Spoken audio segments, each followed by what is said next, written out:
కక్ష సాధింపు చర్యలకు పాల్పడే ఆలోచననే ఈ రాష్ట్ర ప్రభుత్వానికి ఉంటే ఈ రోజు అక్కడ కూర్చొని అక్కడ నించొని నోటికొచ్చింది మాట్లాడే అవకాశం ఉండకపోతుండే.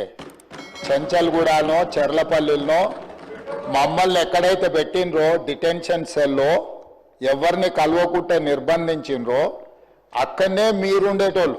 కానీ మా ప్రభుత్వం 15 నెలల్లో ఎవరి మీద కూడా కక్ష సాధింపు చర్యలకు పాల్పడలేదు. అధ్యక్ష, డ్రోన్ ఎగరేసిందని, డ్రోన్ ఎగరేస్తే ఎవరైనా అనుమతి తీసుకోకుండా ఒక డ్రోన్ ఎగరేస్తే ఆ డ్రోన్కు 500 రూపాయలు ఫైన్ వేస్తారు అధ్యక్ష. కానీ పార్లమెంట్ సభ్యుడిగా కాంగ్రెస్ పార్టీ వర్కింగ్ ప్రెసిడెంట్గా నన్ను అరెస్టు చేసి జైలుకు పంపించి మామూలుగా దానికి 500 రూపాయల ఫైన్ ఉంటే బిలో 7 years ఉంటే రిమాండ్కే పంపరు, పోలీస్ స్టేషన్ బెయిల్ ఇవ్వాలి.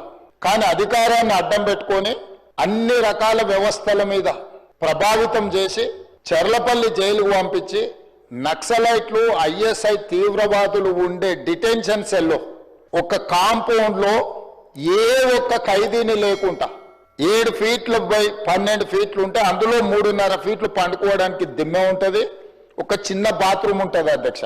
16 రోజులు డిటెన్షన్ సెల్లో ఒక మనిషిని చూడకుండా నన్ను నిర్బంధించిన ఆ కోపాన్ని దిగమింగుకొని రాష్ట్ర ప్రయోజనాల కోసం ఈరోజు పనిచేస్తున్నా అధ్యక్ష.